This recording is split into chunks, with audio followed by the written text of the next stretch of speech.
Salut à tous les jeunes entrepreneurs. Pour la toute première vidéo de la chaîne, je vais vous faire une analyse technique du marché. Car tandis que Bitcoin s'approche de plus en plus de son ATH, dans le fond, c'est un peu la bagarre entre les haussiers et les baissiers. À tel point que les deux scénarios les plus possibles sont soit une séance qui ferait décoller le marché to the moon, ou alors un bon gros M de la mort qui enverrait le marché tout droit vers les enfers.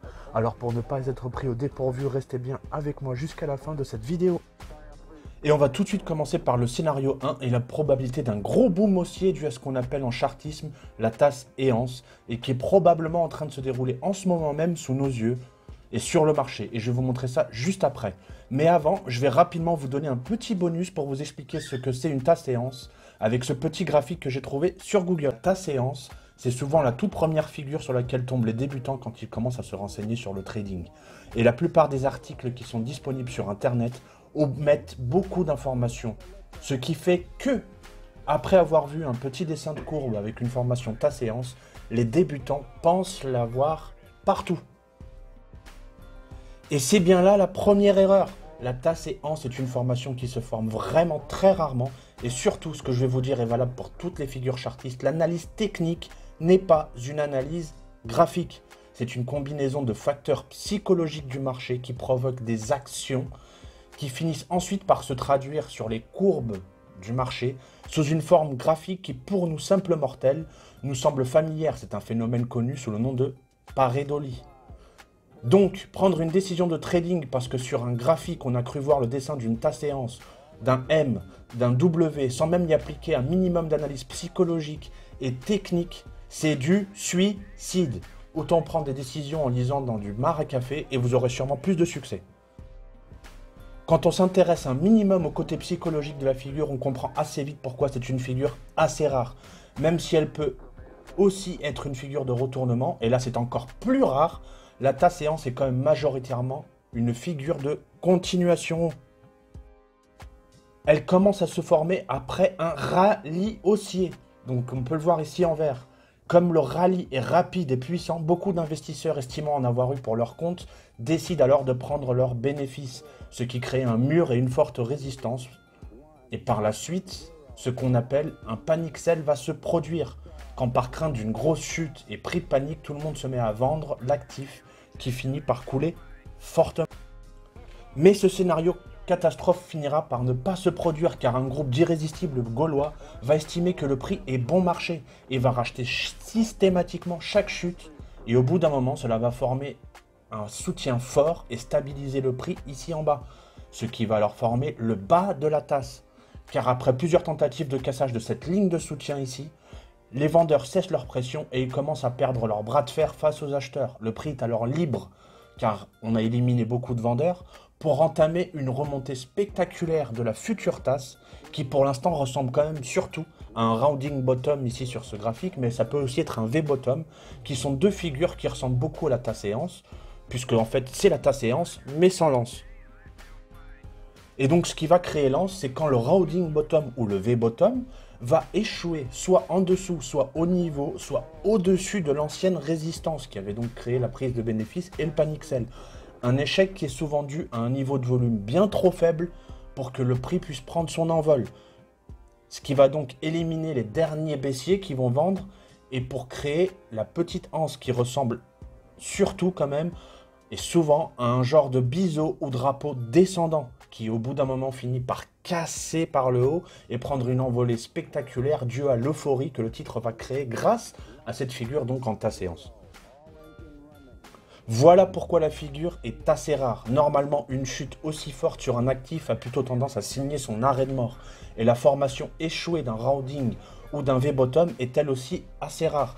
Ajoutez à cela la conjonction de ce rounding bottom ou ce V-bottom en même temps qu'un drapeau ou un biseau descendant et on finit par comprendre que ce sont plein de facteurs qui font que la tasse éance est plutôt une exception, mais c'est aussi une chance formidable de se faire de l'argent sur les marchés si on la détecte et qu'on la trade bien. Voilà, après cette petite parenthèse totalement gratuite et offerte par la maison, maintenant qu'on a appris à repérer ce que c'était à peu près une tasse séance, on va le voir ici pour la première étude. Alors ceux qui ont l'habitude de m'écouter sur la chaîne de EZC sur Telegram savent que normalement je commence toujours mes analyses de marché par Bitcoin. Cette fois je vais faire une exception et vous comprendrez un peu plus loin dans la vidéo pourquoi est-ce que je commence par Total. Et juste au cas où, pour ceux qui ne savent pas, Total, donc c'est l'index de crypto-monnaie. En gros, c'est comme si vous compariez Total avec le CAC 40, qui est donc l'index de référence pour les bourses françaises, ou avec le Nasdaq ou avec le SP500 pour la bourse US. Pour ceux qui sont attentifs, vous avez déjà dû repérer comme ça à l'œil la belle tasse séance qui se forme. Et si elle se forme donc après cette montée qu'on peut voir ici. Donc ça c'est le début du bull run, on va dire. Bon, il va un peu plus loin, mais chipotons pas. Avant, comme on avait dit, qu'il y ait la belle descente qui se matérialise ici sur les deux bougies rouges ici. En quelques semaines, le marché s'est effondré ici. Ça, c'était les deux premières parties qu'on avait vues dans l'analyse du graphique de tout à l'heure sur la tasse séance. Ensuite, le prix s'est vraiment stabilisé à ce niveau-là, ici. Ça, c'est le niveau de soutien, donc qui a formé le bas de la hanse. Que au niveau de cette partie-là, les volumes sont au plus bas. Hein. C'est les plus bas depuis le début du bull run, si on compare jusque-là. Voilà, il y a juste eu vraiment au début du bull run ici, enfin, au début, comme je disais, mais à peu près des volumes plus bas. Hein. Donc, ça prouve bien que la figure est bien lancée, en tout cas au niveau des volumes, parce que comme je vous disais, c'est une analyse technique. Tout va bien puisque le MACD est en train de monter. La moyenne mobile également aussi est montée. Donc tout était bien parti pour une remontée des cours. Et cette remontée a bien eu lieu sur cette partie-là. Si je vais vous montrer tout ça un peu mieux. Donc ici, je vais vous tracer pour que ce soit vraiment clair. On va pouvoir vraiment voir la tasse ici qui va se former. On va le faire ensemble. Tac. Donc voilà, ici, on a la tasse. Ensuite, ici, on va avoir l'anse qui est aussi parfaitement visible. Ici. Ici. Et ici.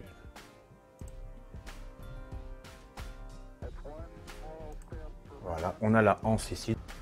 Donc là, il n'y a pratiquement aucun doute sur le côté géométrique, mais comme je vous ai dit, c'est loin d'être ça.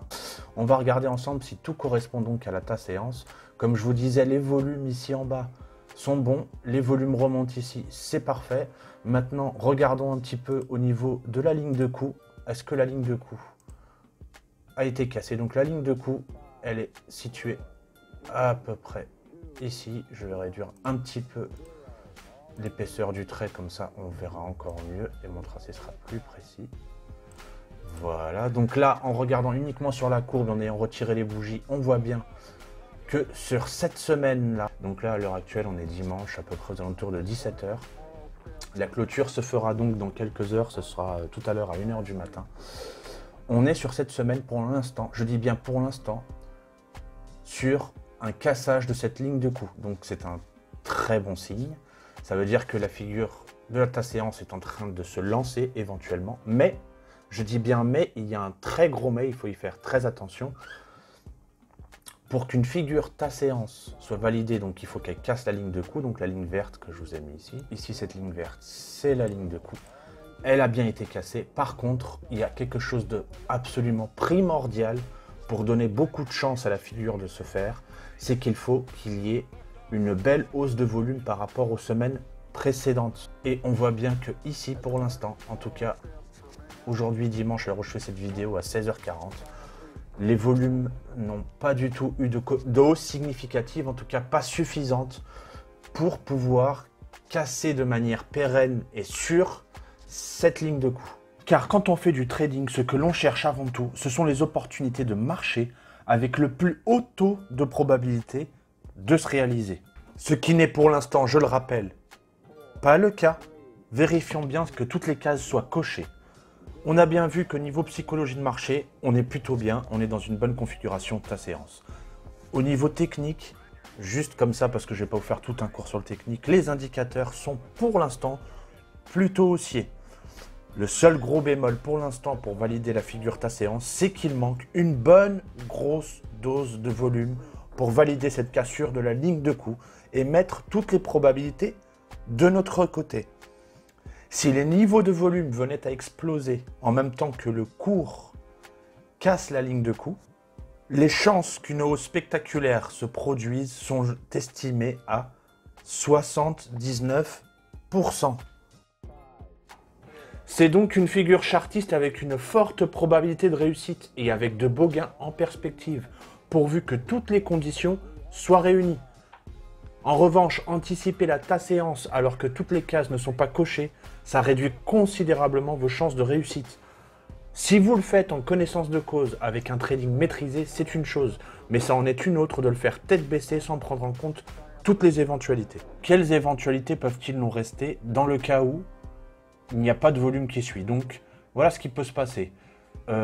Premièrement, la cassure peut se faire, la figure peut avancer avec une puissance réduite et donc très probablement avec un objectif qui ne sera pas atteint. On verra après avec les objectifs, on fera des tests avec plusieurs cryptos. Ça, on verra après. Par la suite, je vous montrerai comment on calcule les objectifs et je vous en donnerai donc quelques-uns. Il faut aussi savoir que dans le cas d'une figure ta séance, quand tout est validé bien sûr, l'objectif est atteint dans 73% des cas. Donc dans le cas d'une fausse cassure, le cours va revenir ici vers le bas de cette façon et ira ensuite casser vraiment avec des volumes pour enfin lancer la figure correctement. Il est également possible que cette fausse cassure soit suivie d'une inversion de tendance, éventuellement un M qui pourrait également être aussi corrélé, ça on verra dans le scénario 2 juste un peu plus tard. Maintenant que nous avons vu ce qui se passe sur le Total Crypto Cap, on va désormais aller voir que plusieurs cryptos affichent une configuration similaire. On va en faire quelques-unes ensemble. On va commencer par ETH. Par exemple, comme je vous disais, sur ETH, on voit à nouveau une configuration similaire. On va pas tout refaire, mais voilà, on va faire ressortir, comme tout à l'heure, la tasse ici.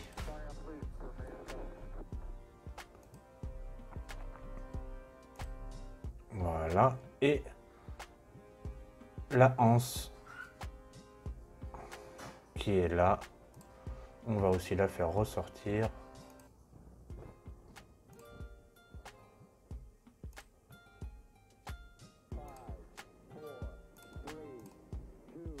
Voilà, donc ici, on voit bien la ta séance. Je ne sais pas pourquoi, est-ce que c'est resté comme ça, mais bon, vous voyez bien ici clairement la tasse et la anse. En ce qui concerne la ligne de coup, il faut maintenant y jeter un œil où en est la ligne de coup sur ETH. Ici, voilà, elle est à peu près là. Donc contrairement à ce qui se passait sur le Total Crypto Cap, ETH n'a pas encore vraiment cassé la ligne de coup. Après, il reste encore, comme je vous disais, quelques heures avant la clôture en weekly. Mais par contre, ce qui est similaire à ce qui se passe sur le Total Crypto Cap, c'est les volumes. Les volumes ne sont pas non plus géniaux. Mais là, c'est un petit peu moins grave puisque la cassure n'est pas encore effective. À moins que ça se fasse là, sur les heures qui suivent avant la clôture, donc en weekly, puisqu'on est en train de regarder, faire toutes les analyses en weekly. Cette baisse de volume qu'on peut voir ici, ou ces volumes faibles qui sont ici visibles, ne sont pas graves pour l'instant, puisque la cassure n'est pas encore effective sur l'Ethereum. Donc on est dans une configuration similaire, mais pas exactement pareil, puisque là, sur le coup, il n'y a pas eu de cassure encore. Donc même s'il n'y a pas encore eu de cassure, on pourrait déjà essayer de voir jusqu'où pourrait nous mener une éventuelle confirmation, donc avec volume, etc., tout ce qu'on vous a dit antérieurement, de cette ta séance. On va essayer donc de voir, je vais faire le calcul avec vous, pour voir où est-ce que ça pourrait nous mener. Attendez, je vais changer ça ici, en droite, c'est beaucoup plus simple pour calculer, pour tracer des droites de tendance et faire les calculs d'elle-même. Donc, ça nous ferait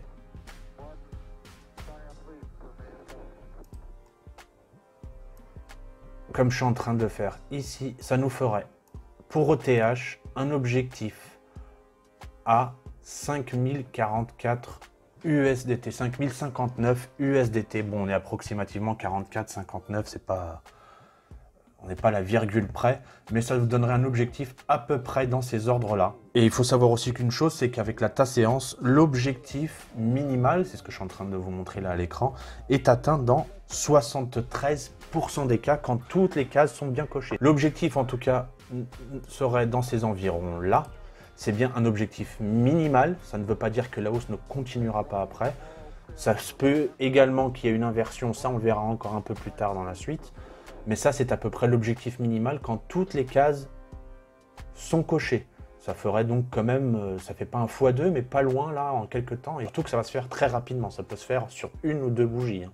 C'est quelque chose normalement, si on omet le pullback qui pourrait arriver, on pourra regarder ça après avec le pullback. D'ailleurs, on va le voir tout de suite. Un pullback, ça veut dire qu'en gros, une fois que la ligne de coup ici sera cassée, avec les volumes et donc toutes les cases qu'on vous disait tout à l'heure, le cours va retester cette ligne de coup, cette fois qui ne sera donc plus la ligne de coup qui à la base est une résistance, cette fois ne sera plus une résistance mais va venir la tester en tant que soutien avant de repartir de plus belle. Donc s'il y a un pullback, ça peut retarder un petit peu la figure de une semaine voire deux à peu près. S'il n'y a pas de pullback, l'explosion sera vraiment juste rapide et violente. Il faut savoir aussi, je vous donne toujours des petits chiffres comme ça que j'essaye d'avoir, qu'un pullback dans le cas d'une séance, ça se produit dans 74% des cas. Et c'est souvent là qu'il est plus judicieux, si on veut prendre le moins de risques possible au niveau trading, de prendre une position. Maintenant qu'on a regardé un peu sur ETH, on va passer à une autre. Je vous propose le BNB par exemple, qui affichait lui aussi une configuration similaire mais un peu différente. Là on voit par exemple que sur le total et sur l'Ethereum, la forme géométrique, entre guillemets, que je vous disais, graphique, était plutôt très bien dessinée et plutôt parfaite. C'est un peu moins évident sur le BNB. Pourtant, quand on regarde niveau volume et niveau psychologie, le BNB est également dedans, avec la seule différence que le côté gauche de la tasse est plus grand que le côté droit. Ce n'est pas grave. On va quand même la dessiner ici ensemble. Je vais vous la remontrer. Ici, donc, on a...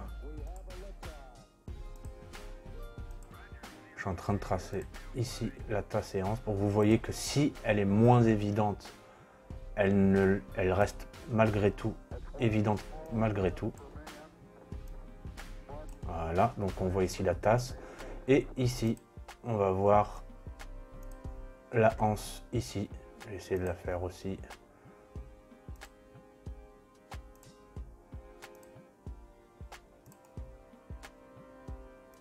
Voilà. Donc, on a également une séance, mais légèrement inclinée. Ça, c'est pour le côté, on va dire, graphique, géométrique. Quand on regarde que c'est légèrement incliné avec le côté droit plus bas, que l'objectif sera un peu moins, que la figure sera un peu moins puissante, que l'explosion sera un peu moins puissante, ce qui ne veut pas dire qu'il n'y aura pas d'explosion, toujours dans le cas où toutes les cases sont cochées.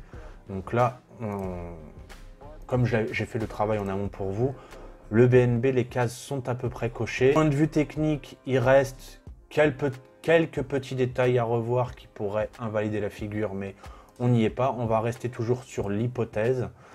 Et donc là, en traçant la ligne de coup, que je vais remettre ici avec les courbes. Voilà.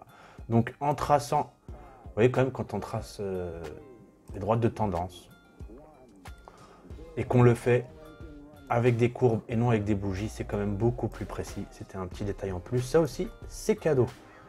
Donc là, on voit que pour l'instant, donc, c'est très légèrement cassé. La ligne de coup a été très légèrement cassée, mais vraiment très légèrement. Ici, donc ça veut dire que la cassure a été rejetée à peu près à ce niveau-là. Donc ça ne m'étonnerait pas que soit avant la clôture ou très tôt dans la semaine, le cours redescende en dessous de la ligne de coup. Donc pour BNB, pour l'instant, la cassure n'est pas effective. Et de toute façon, sans volume, comme on a vu, ça ne peut pas être effectif. Traçons également l'objectif sur BNB. Mieux. Donc, ici, on a donc la anse qui est là, donc la partie basse de la anse. Donc, je vais reporter la hauteur ici sur la ligne de cou et je vais la tirer sur la partie basse de la anse. Ce qui nous emmènerait à un objectif, voilà, comme je vous disais, comme la partie basse est en dessous, ça réduit un petit peu la force de la figure. Donc son dernier ATH au BNP était environ à 669 USDT environ. Et là, ça nous emmènerait avec la figure ici à environ 714, 709, 714 USDT. À peu près, encore une fois, comme je vous dis, on n'est pas à la virgule près. Là, au niveau volume, par rapport au total et à l'ETH, les volumes étaient légèrement en dessous. Là, ils sont égaux pratiquement par rapport aux dernières séances. Donc, il se peut que même pendant la nuit, qu'ils augmentent un peu, donc ce soit légèrement au-dessus, ce qui est plutôt un bon signe. Mais là encore, la cassure, elle est vraiment toute minime, donc je considère que même pas que c'est une cassure, parce qu'il y a déjà ici. Et donc, pour finir la liste des exemples avant de passer à Bitcoin, on va faire... Donc là, on vient de voir avec BNB un exemple avec le côté gauche plus élevé que le côté droit, donc avec un objectif moins puissant. Là, on va faire l'inverse. Et oui, j'ai tout travaillé en amont, ça bosse chez Dr Crypto. Je vais vous faire l'inverse, je vais donc vous montrer cette fois-ci un exemple d'un cours avec la côté droit plus haut que le côté gauche, et vous allez voir. Là, ici, j'ai choisi l'exemple de Elrond. Et pareil, donc on a une configuration en ta séance, on va la refaire ensemble ici pour que tout le monde soit d'accord. On a bien donc la figure ici, je vais vous la refaire, voilà, pardonnez-moi pour ce petit bug, c'est les aléas.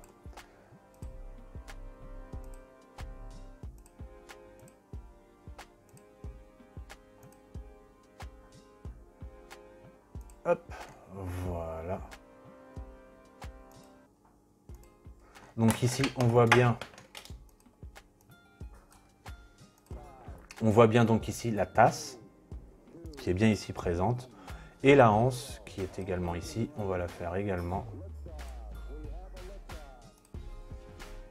D'ailleurs, bien petite, la anse. Et voilà, et la anse qui est également ici, juste là. Donc là, cette fois, contrairement à tout à l'heure sur BNB et aux autres qu'on a vus où les sommets étaient à peu près les mêmes, sur Elrond, ce qui est bien sur Elrond, c'est que le côté droit est plus élevé, en tout cas est bien parti pour être plus élevé que le côté gauche. Donc là, par contre, à l'inverse de ce qui se passait sur BNB, ça devrait nous donner une explosion plus puissante et un objectif plus élevé. Donc on va voir ça ensemble. Je vais à nouveau me remettre ça en droite pour pouvoir tout tracer correctement. Voilà. Voilà ici. Donc là, par contre, étant donné que la droite est plus haute, on voit bien que Elrond a essayé de casser déjà cette ligne de coup à 2 reprises, ici avec les mèches rouges ici qu'on peut voir, et qu'il a été rejeté 2 fois dessus. Donc déjà, c'est pas un très bon signe forcément pour Elrond. En plus, là on parle niveau technique, hein, donc le niveau psychologique c'est bon, les volumes sont entamés pour faire la figure. Par contre, au niveau technique, on voit que le MACD commence à s'aplatir un petit peu et même, pourquoi pas, va retomber. On voit que la force relative de Elrond est mauvaise, elle est en chute libre, donc là depuis un certain temps, alors que les cours, eux, sont en augmentation. Donc, officiellement, il y aurait donc une divergence baissière, donc ça c'est pour le côté vraiment technique. Donc il faut quand même se méfier, c'est ce que je vous disais, sans analyse psychologique, une analyse graphique sans analyse psychologique, une analyse technique, ça ne vaut rien du tout. Donc là, c'est assez moyen au niveau des fondamentaux de Elrond, mais on reste toujours en train sur l'hypothèse. Si jamais il y a une cassure ici de la ligne de coup avec des volumes et tout ce qui va, et toutes les cases sont cochées par la suite, il y a encore le temps parce qu'il y a déjà eu 2 rejets, le cours peut à nouveau exploser. Et jusqu'où nous emmènerait le cours, encore une fois, on va refaire ça ensemble. C'est la dernière et après on passe à Bitcoin, c'est promis. Donc ça nous emmènerait aux environs de... On va faire ça encore une fois ensemble.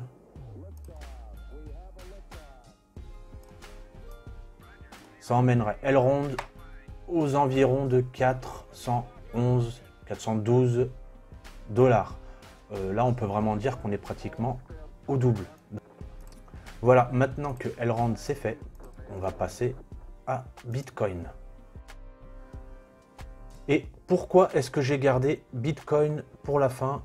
Tout simplement parce que parmi toutes les cours qu'on a regardés jusqu'à maintenant, Bitcoin était dans une configuration très proche de ce qu'on a vu sur le Total Crypto Cap. Bitcoin est pratiquement, comme je vous disais, donc sur la même configuration. Je ne vais pas vous redessiner la tasse et la hanse, on la voit bien là maintenant, je pense que vous avez l'habitude. On va aller directement vérifier la ligne de coup pour voir où est-ce que ça en est. Là, on peut même la tirer de plus loin, la ligne de coup. Voilà. On va la tirer d'ici.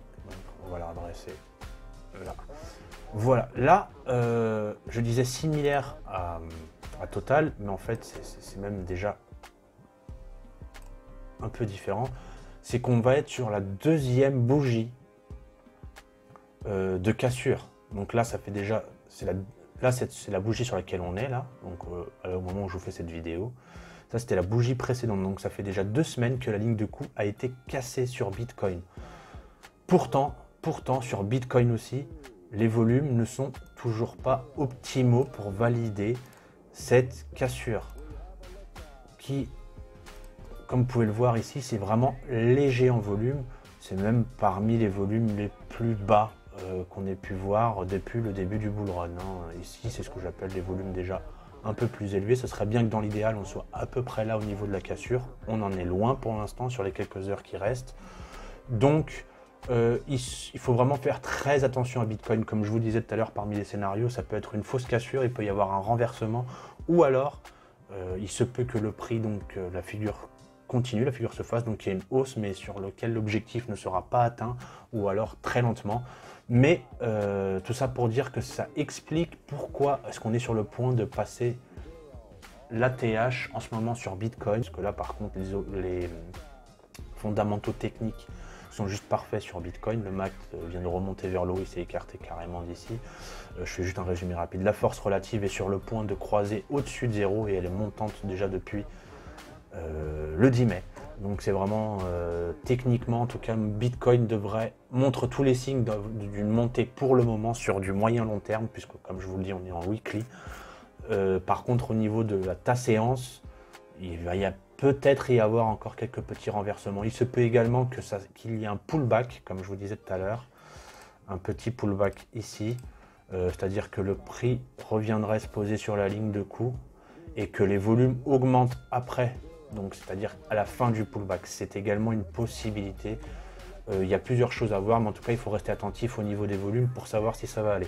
Donc là, la question que vous vous posez, c'est quel est l'objectif minimal de Bitcoin dans le cas d'une séance. L'objectif minimal de Bitcoin nous emmènerait, si validation bien sûr de la figure séance avec toutes les cases cochées, nous emmènerait ici aux alentours des 67 000 dollars. Comme je vous disais tout à l'heure, pourquoi est-ce que c'est à l'air un peu plus bas? Parce que le côté droit de la tasse ici est plus bas que le côté gauche, c'est comme je vous disais, donc c'est une configuration qui reste toujours bonne à prendre, mais elle est moins bonne que quand c'est l'inverse qui se passe, comme on a vu par exemple sur Elrond. Donc voilà pour Bitcoin, on a fait le tour de toutes les autres altcoins. Ça c'est le scénario 1, mais ça ne veut pas dire que c'est le scénario avec le plus de probabilité, parce que comme vous avez vu, si tout est bien parti, en tout cas en théorie pour que la séance se forme, elle n'est pas encore validée dû surtout à un gros manque de volume. Et qu'est-ce qui pourrait se passer? Donc là je vous dessine à peu près ce que ça pourrait faire. Et oui, bingo, ça pourrait faire un M. Et là, je peux vous dire que les résultats seraient complètement inverses à celui de la séance, puisque le M, ce serait un gros scénario baissier. Et là, je ne sais pas si vous voyez la taille du M, elle est tellement massive, ou en tout cas que le scénario haussier échoue et que ça se retourne à la baisse. Je ne vous dis pas le carnage, on va voir ça tout de suite. Même si la grande majorité des gens qui regarderont cette vidéo souhaitent que la séance se réalise, il faut être prêt à affronter, ou même à gagner de l'argent, avec un scénario baissier. Récapitulons, il y a probablement une tasse séance en formation. D'ailleurs, la première partie de la vidéo a été enregistrée dimanche dernier. Et depuis, aujourd'hui on est jeudi, Bitcoin a dépassé entre-temps son ATH. Et le marché est en ébullition due à cette euphorie. Sera-t-elle suffisante cette euphorie pour donner un coup de pouce au volume? Seule pièce manquante du scénario tasse et anse. Même s'il semble plus élevé que ceux de la semaine dernière, le compte n'y est pas encore. Qu'est-ce que cela peut-il vouloir dire? Un M est-il possible? On va voir ensemble que oui, et comment s'y préparer. Tout d'abord, c'est quoi un M? Un M, c'est une figure chartiste de retournement baissière, prenant la forme, évidemment, d'une lettre M. Peut-on déjà la dessiner? Oui, mais je dirais mais parce qu'elle est encore incomplète. Cependant, si on regarde bien, et je vais la dessiner ici avec vous, il nous manquerait éventuellement que la dernière pointe. C'est là que vous vous dites, bah, la tasse séance est déjà formée, alors que le M, pas encore. Donc pourquoi est-ce que je devrais m'en inquiéter? Tout simplement, car le manque de volume, comme c'est le cas aujourd'hui sur une montée, peut soit vouloir dire que les volumes vont arriver, mais tardivement, ou pas trop, quand même trop tardivement, ou bien ça peut aussi être un signe d'essoufflement de la tendance et également d'un éventuel retournement. Et le M est justement une figure de retournement. Mais d'abord, comprenons le point de vue psychologique du marché quand un M apparaît. Pourquoi? Pour cela, il va falloir vous mettre dans la peau d'un institutionnel. Disons que vous détenez, allez, 10 000 bitcoins et vous souhaitez les vendre au plus haut, donc à la TH. Si arrivé au plus haut, vous passez un ordre de vente de 10 000 bitcoins qui vont donc s'ajouter aux autres ordres de vente sur le reste du marché partout dans le monde, cela va créer un mur massif dans le carnet d'ordre. Un mur de vente, bien sûr, que les acheteurs auront du mal à absorber. Tant de vendre vos 10 000 bitcoins, car évidemment, quand vous vendez un bitcoin, l'ordre est quasiment instantané, hop, c'est vendu. Par contre, en vendre 10 000, c'est une autre paire de manches. Il sera vendu en fractions de portions selon la demande acheteuse du marché. Donc, en mettant en vente d'un seul coup 10 000 bitcoins, le temps que le mur de vente soit absorbé, ce qui va mettre beaucoup de temps, le prix va chuter et notre cher institutionnel va perdre une bonne partie de ses bénéfices. Et ce genre d'opération de délestage, on peut les voir sur les cours grâce à une montée donc, des cours, du prix, mais sans volume. C'est le signal d'alerte. Même si une montée des cours sans volume est possible, à chaque fois que vous voyez cette configuration, méfiez-vous, surtout que c'est arrivé très récemment. Et oui, la chute du mois de mai dernier, c'est exactement ce qui s'est passé. Sauf que cette fois, ce n'était pas avec un M, mais avec une épaule, tête, épaule. C'est exactement la même chose que le M, sauf qu'au lieu de se délester en 2 fois, le marché se déleste en 3 fois. Voyons donc ici, au début de la montée, donc au début du bull run, jusqu'au mois de mai, ici, il n'y a aucun problème. Le cours monte, les volumes montent, on peut les voir ici, c'est la même période. En revanche, après, les choses commencent à se gâter. Donc, le cours, lui, monte toujours. On va le voir ici, jusque là, sans problème. Le cours monte. Par contre, là, on voit bien, je vais vous le mettre là en rouge, on voit bien ici, les volumes, eux, baissent.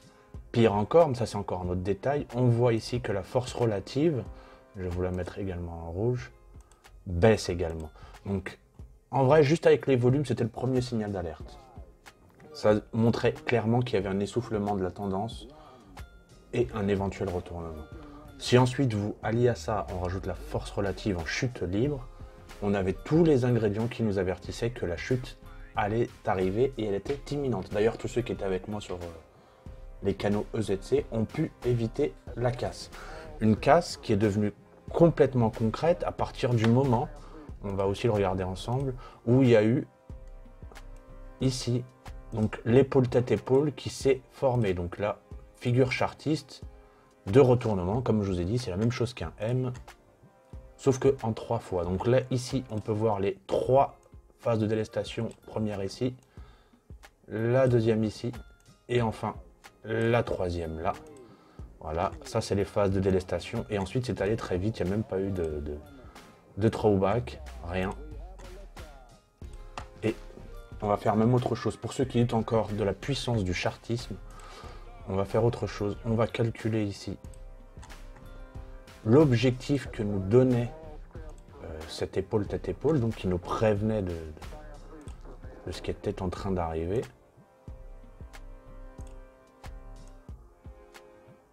Voilà, ça nous donnait un objectif ici. Je vais vous le mettre en jaune, je vais vous le retracer ici. Voilà l'objectif où ça nous amenait. Donc ça nous amenait juste là. Ici. Donc là, la figure, je vais vous le mettre en jaune. C'était l'objectif. Je vous laisse voir, le cours est arrivé juste un tout petit peu en dessous. Donc franchement, si vous doutez encore de la puissance du chartisme, je pense que là, vous avez de quoi changer vos idées. La question est désormais de savoir si nous sommes en train de revivre la même chose, mais avec un M beaucoup plus massif. Psychologiquement, on a bien eu un délestement important sur le premier sommet, ici, et une accumulation sur le creux, ici. Donc là, on est bon.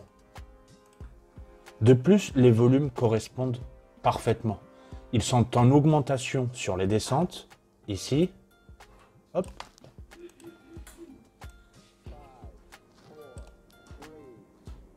Et ils sont en baisse sur les montées, comme on a pu le voir, sur toute cette partie-là. Concrètement, la figure est très probable. Il faudra cependant surveiller les tentatives de cassage de la séance par le haut. En cas d'échec répété et d'absence de volume, il faudra alors privilégier ce scénario, dont les signes sont avant-coureurs d'un bull trap. Surtout que la ligne de coup est extrêmement basse et juste attendre de sa cassure causerait éventuellement beaucoup de dégâts. Par ailleurs, la ligne de coup est basée sur l'objectif qu'on a calculé tout à l'heure du premier M. Donc elle est ici aux alentours des 34 600 $. Et l'objectif nous amènerait donc, on va le faire ensemble, l'objectif de ce M nous amènerait donc aux alentours des 9 390 $. C'est juste phénoménal. Par ailleurs, on peut observer ici un M plus petit. La cassure de cette ligne de coup, de cet éventuel M qui pourrait être en formation, pourrait être un signe supplémentaire. Surtout que le cassage de cette ligne de coup, de cet éventuel M, nous enverrait, comme vous pouvez le voir, pile poil sur la ligne de coup du M plus grand. Cette formation en M est également visible sur toutes les autres altcoins que nous avons vues précédemment. Cependant, vu la longueur de la vidéo, nous n'allons pas toutes les analyser. Vous devriez normalement avoir compris le principe. Pour résumer, nous sommes éventuellement en présence d'une séance qui pourrait propulser le marché vers le haut. En cas d'échec répété de cassure de la ligne de coup et le tout sans volume, le marché pourrait se retourner et pour former un M dévastateur. Nous arrivons donc à la fin de la vidéo. N'hésitez pas à me poser vos questions dans les commentaires ou de rejoindre les canaux EZC dont je laisserai ici les liens en description. Si vous avez aimé la vidéo, je vous invite à me laisser un petit pouce bleu et à la partager avec vos amis. Si tu veux être au courant en avant-première de l'évolution de la situation, n'hésite pas à activer les notifications grâce à la petite cloche ici. Comme ça, tu seras au jus dès que je mettrai une nouvelle vidéo. Merci et à très bientôt.